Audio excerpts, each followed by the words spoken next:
Oke,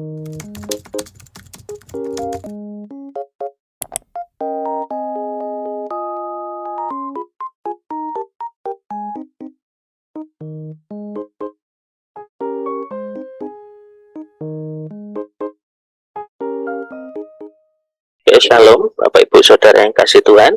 Untuk hari ini, pagi ini kita akan belajar dari Keluaran 19, ada 25 ayat. Keluaran 19, pada bulan ketiga, setelah orang Israel keluar dari tanah Mesir, mereka tiba di padang gunung Sinai pada hari itu juga. Setelah mereka berangkat dari Rafidim, tibalah mereka di padang gunung Sinai. Lalu mereka berkemah di padang gunung. Orang Israel berkemah di sana di depan gunung itu. Lalu naiklah Musa menghadap Allah, dan Tuhan berseru dari gunung itu kepadanya, beginilah kau katakan kepada keturunan Yakub dan kau beritakan kepada orang Israel, kamu sendiri telah melihat apa yang kulakukan kepada orang Mesir, dan bagaimana aku telah mendukung kamu di atas sayap Raja Wali dan membawa kamu kepadaku.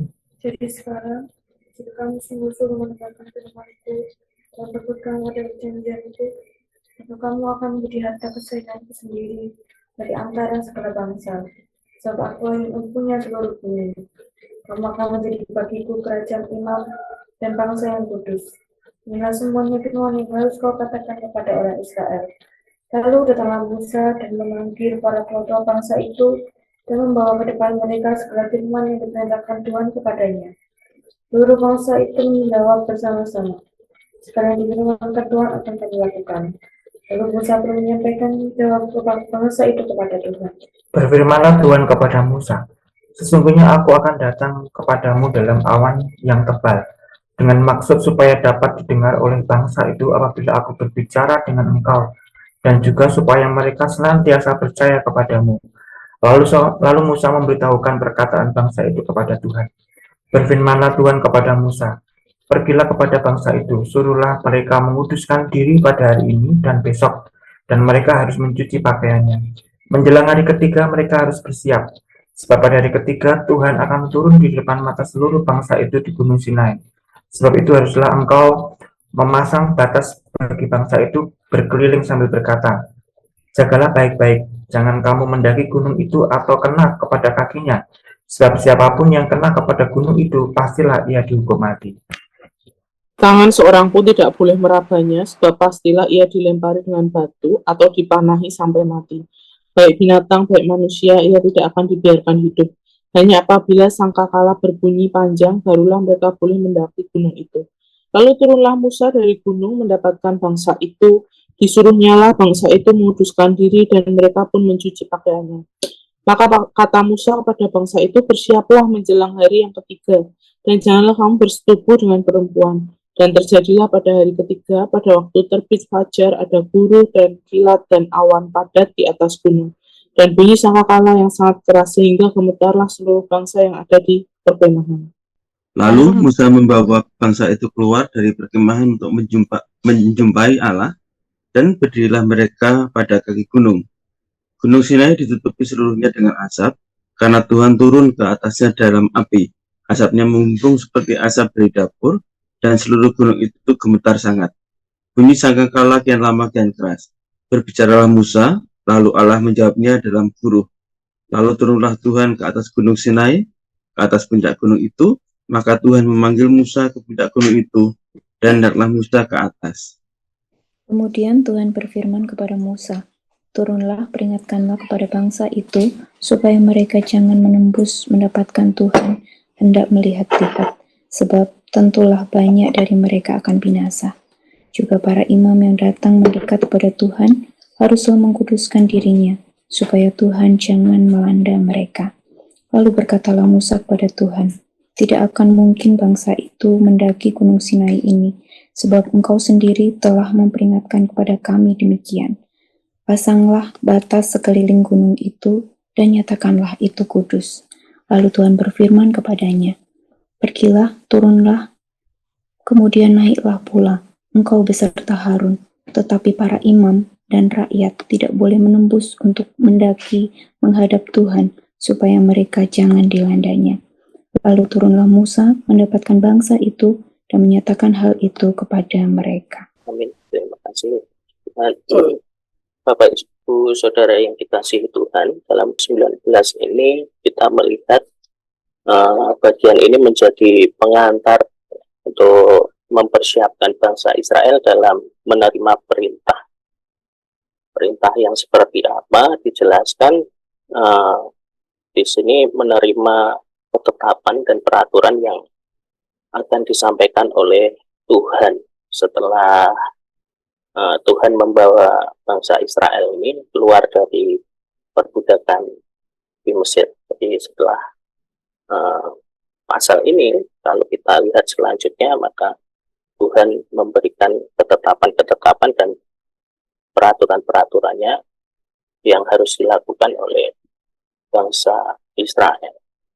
Nah, di pasal 19 ini kita lihat pada bulan ketiga setelah orang Israel keluar dari Mesir, tanah Mesir, mereka di padang gurun Sinai pada hari itu juga. Di ayat kedua, setelah mereka berangkat dari Rafidim, tibalah mereka di padang gurun Sinai. Lalu mereka berkemah di padang gurun. Orang Israel berkemah di sana di depan gunung itu. Jadi dari tempat atau setting yang dijelaskan di sini, dapat kita lihat bahwa pada saat itu orang Israel yang telah keluar dari tanah Mesir itu berada di padang gurun Sinai, dan mereka berkemah di padang gurun itu di depan gunung Sinai. Nah, ini settingnya sangat jelas. Saya membagi Keluaran 19 ini menjadi dua, Bapak Ibu Saudara. Yang pertama itu Tuhan mempersiapkan bangsa Israel untuk perjumpaan dengannya, yang saya bagi dari ayat 1 sampai 15, dan yang kedua tentang bangsa Israel yang berjumpa dengan Tuhan di ayat 16 sampai 25. Nah, hal yang pertama untuk mempersiapkan Israel dalam menerima ketetapan dan peraturan Tuhan, yaitu Tuhan menjelaskan tentang kasih karunia-Nya yang menjadi dasar akan ketetapan dan perjanjiannya dengan bangsa Israel. Di ayat 3 dijelaskan bahwa lalu naiklah Musa menghadap Allah, dan Tuhan berseru dari gunung itu kepadanya, beginilah kau katakan kepada keturunan Yakub dan kau berikan kepada orang Israel. Dan di ayat 4, kamu sendiri telah melihat apa yang kulakukan kepada orang Mesir, dan bagaimana aku telah mendukung kamu di atas sayap Raja Wali dan membawa kamu kepadaku. Jadi pada ayat ini Tuhan menyampaikan kepada Musa, supaya Musa menyampaikan kepada bangsa Israel bahwa sebenarnya ketika bangsa Israel ini bisa keluar dari perbudakan semata-mata hanya karena kasih Tuhan. Nah, di sini tadi kita melihat di ayat 4a, kamu telah melihat apa yang telah kulakukan, apa yang kulakukan kepada orang Mesir. Jadi perbuatan-perbuatan besar yang Tuhan lakukan kepada orang Mesir itu hanya karena kasih Tuhan kepada orang Israel atau bangsa Israel ini untuk membawa Israel keluar dari perbudakan. Nah, ini satu hal yang besar yang Tuhan lakukan.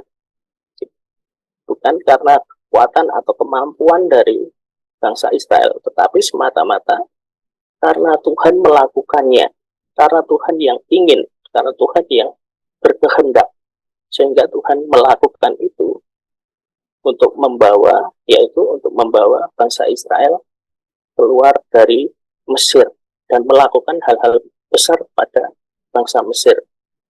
Dan yang kedua, Tuhan yang membawa Israel ini kepada dirinya sebagai tuannya, sebagai Tuhannya, dan akan menjadikan bangsa ini menjadi bangsa pilihannya. Nah, di ayat 4b di situ dijelaskan, aku telah, dan bagaimana aku telah mendukung kamu di atas sayap Raja Wali dan membawa kamu kepadaku. Jadi Tuhan berkehendak dan Tuhan memilih Israel ini sehingga ia membawa Israel ini dari perbudakan untuk datang kepada dirinya dan menjadikannya sebagai bangsa pilihan, bangsa yang ia pilih. Nah, ini jelas sekali bahwa ternyata pembebasan dari perbudakan itu semata-mata ya karena kasih karunia dan kehendak Tuhan saja. Nah, dari sini Bapak, Ibu, Saudara yang dikasihi Tuhan, firman Tuhan ini sangat jelas bahwa Tuhan ingin menjelaskan bahwa kalau Israel harus taat kepada Allah, maka dasarnya adalah kasih karunia yang telah Allah berikan.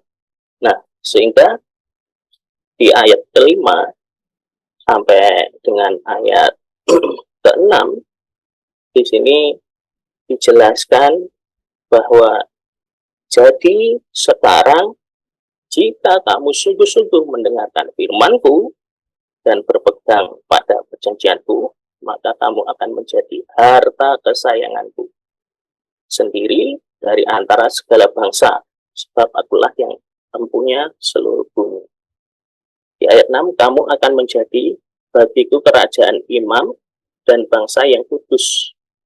Inilah semuanya firman yang harus kau katakan kepada orang Israel.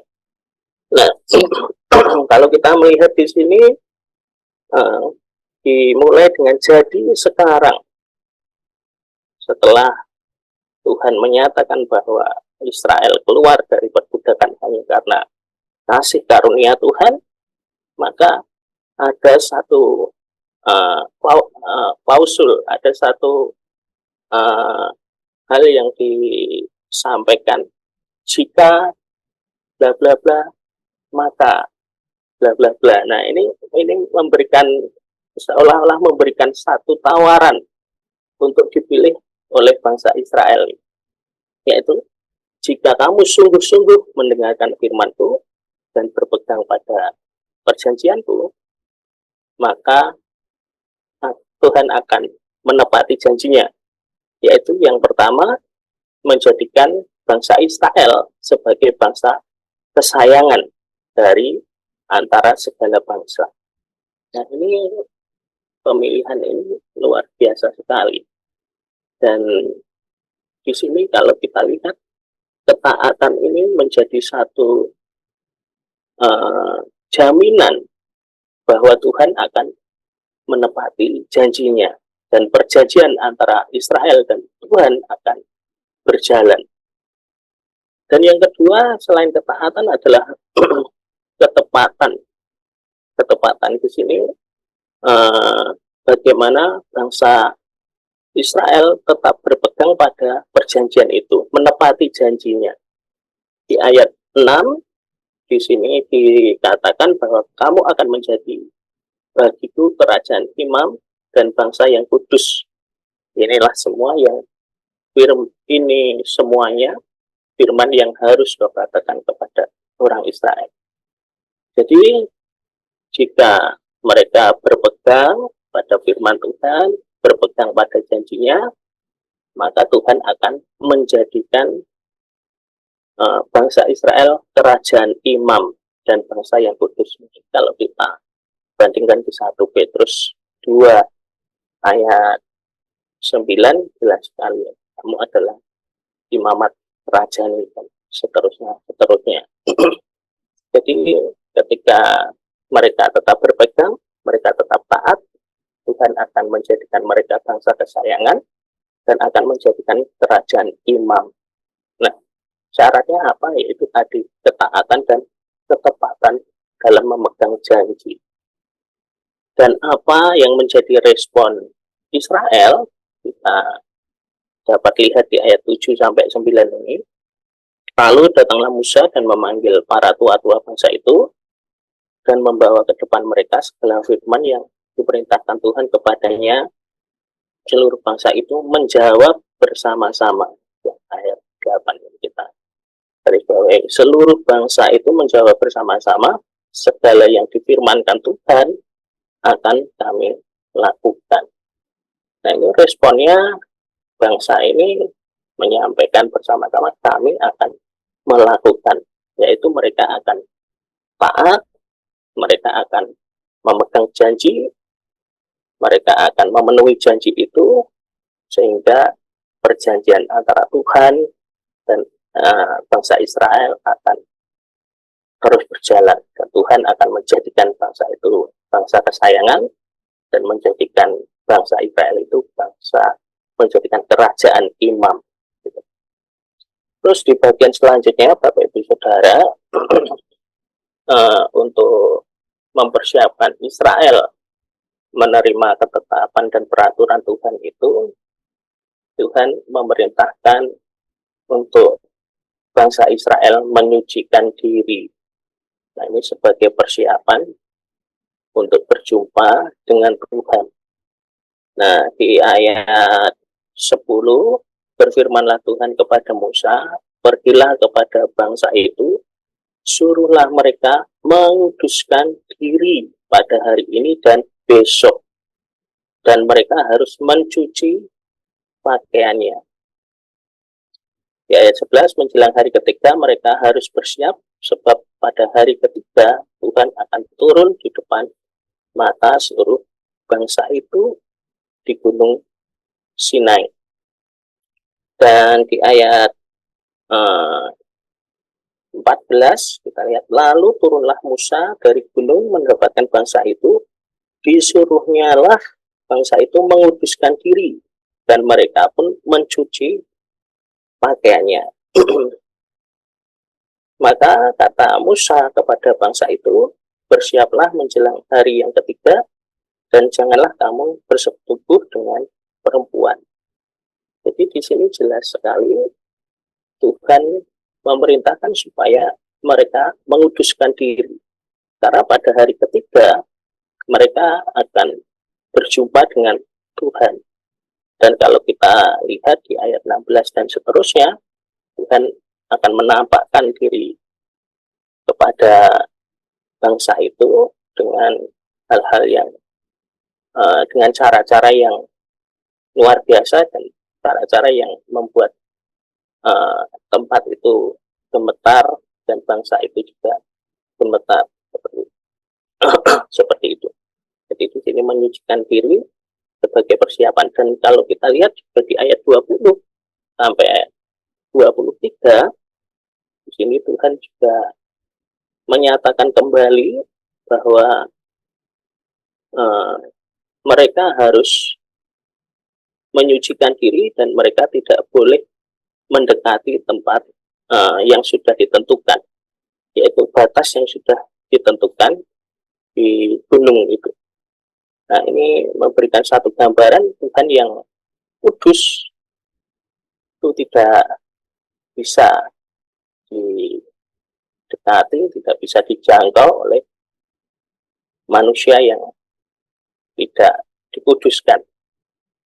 Nah, kalau kita bandingkan dalam Ibrani 12 ayat 18 sampai 24, di situ dalam perjanjian baru disampaikan bahwa kalau pada perjanjian lama mereka tidak bisa menghampiri kekudusan Tuhan, tetapi di dalam perjanjian baru, karena penebusan Tuhan Yesus, karena darah Tuhan Yesus yang dipercikan itu, maka umat-umat pilihannya atau orang-orang yang percaya Tuhan Yesus itu menjadi orang yang sudah dikuduskan, sehingga mereka bisa berkomunikasi, mereka memiliki relasi dengan Allah dengan perantaraan Tuhan Yesus. Ini menggambarkan bagaimana kekudusan Tuhan ini tidak bisa dijangkau oleh manusia,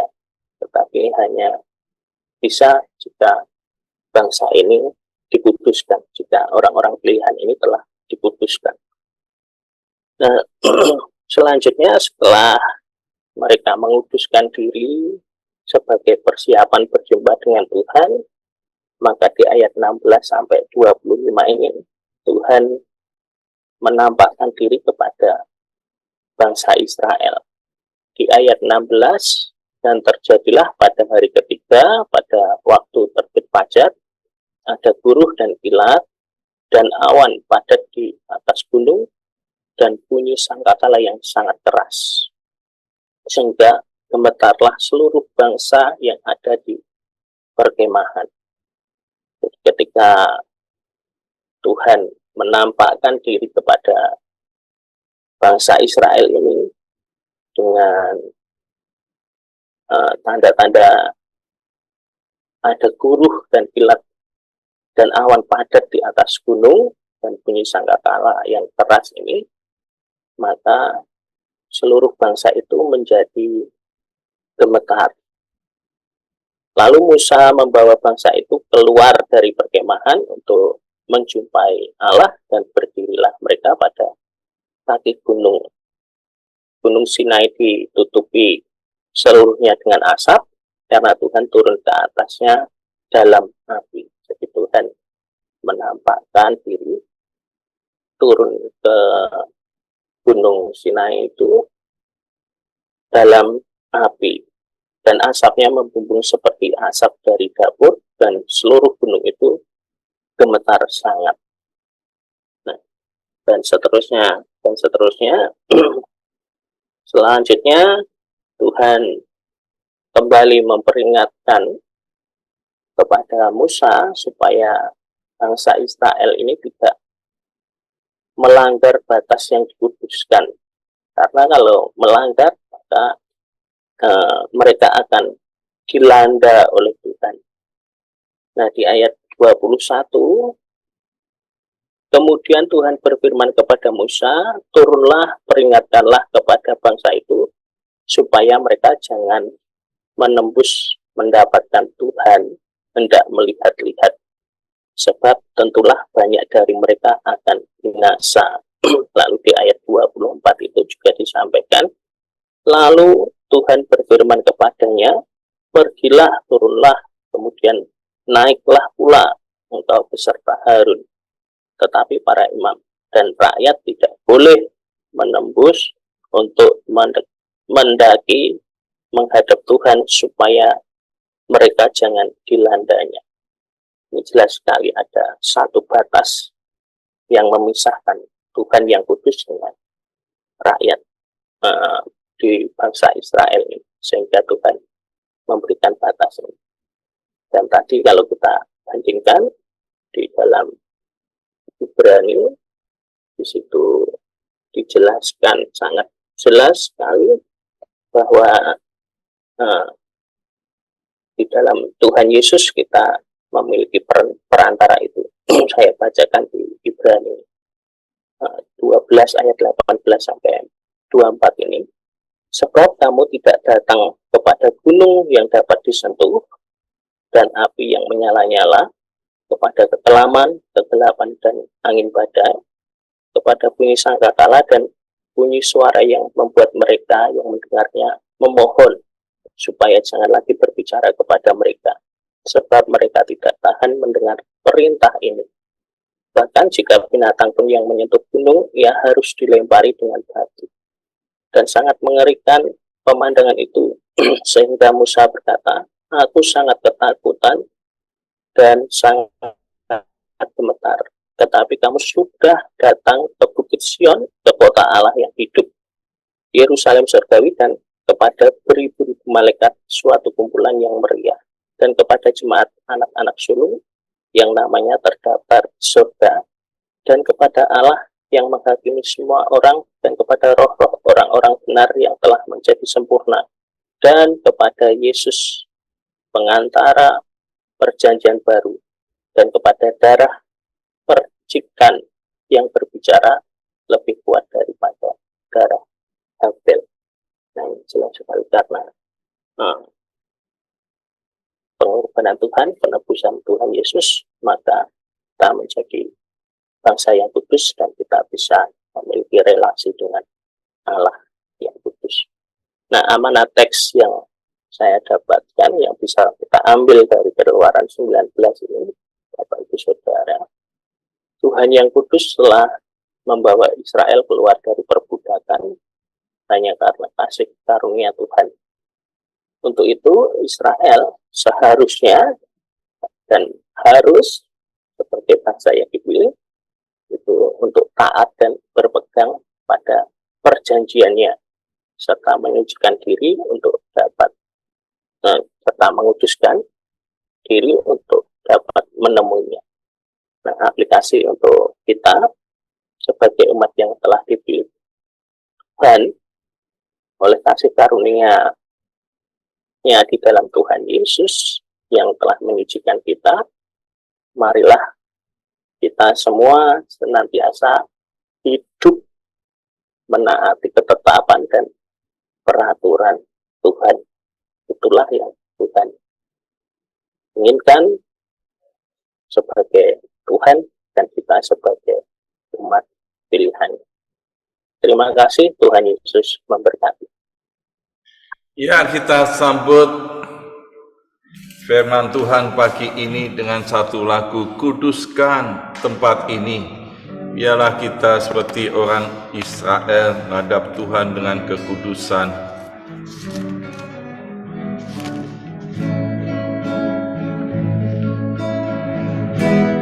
Kuduskan tempat ini untuk kami berdoa.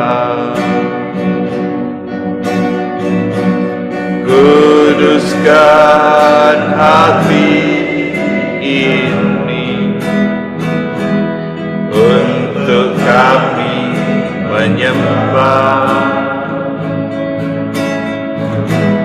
Biar segala perkara ku serahkan padamu, Yesus, dan Roh Kudus bekerja memimpin kami semua. Oh, kuduskan tempat ini, kuduskan tempat ini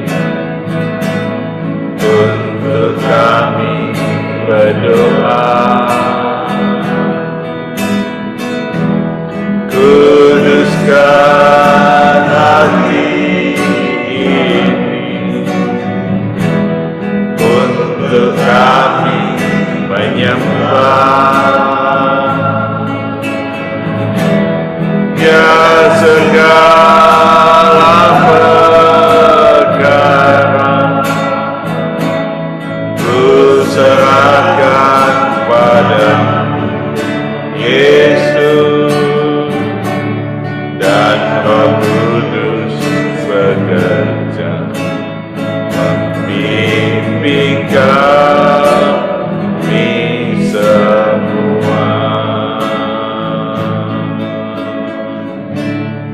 Tuhan Yesus, terima kasih buat pagi ini ada perjumpaan Musa dengan Tuhan di Sinai, umat Israel dalam kekudusan.